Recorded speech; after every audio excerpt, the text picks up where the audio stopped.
ठीक आहे, नक्कीच. काय नाव आहे तुमचं? ॲडव्होकेट अल्ताफ खान. काय सांगाल, काय अशी तुमची मुख्य मागणी की ती जो कोणी नगरसेवक निवडून येईल सर्वात पहिले तो काम त्यांनी हातात घेऊन ते मार्गी लावायला पाहिजे?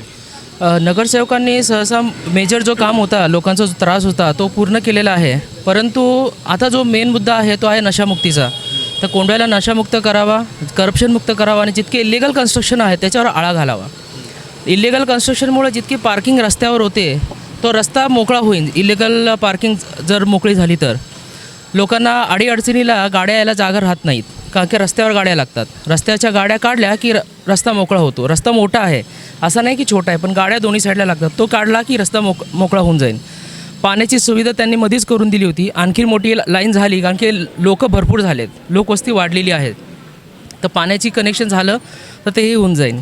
कचऱ्यासाठी त्यांनी एक ठराविक जागा द्यावी जिथे जेणेकरून लोक तिथं कचरा टाकतील किंवा घंटागाडी चालू करावी. त्याच्यासाठी जे पण असेल त्याची फीज असेल ती लोकांना सांगावी, ती फीज द्यावी आणि घंटागाडी चाली करा. मागच्या वेळी जे महानगरपालिका निवडणुका झाल्या तर तुम्ही वोटिंग केलेली आहे? हो, केली होती. काय वाटतं, काय बदल वाटतं? विकास कामं झालीत का? विकास कामे झालेली आहेत, प्रचंड विकास झालेला आहे. पण विकासाबरोबर इलिगल कन्स्ट्रक्शन जो झालं आहे त्याच्यामुळे खूप त्रास आहे. त्याच्यावर आळा बसला की आणखी विकास होऊ शकतो. कोण आहे कारणीभूत त्याला? प्रशासन.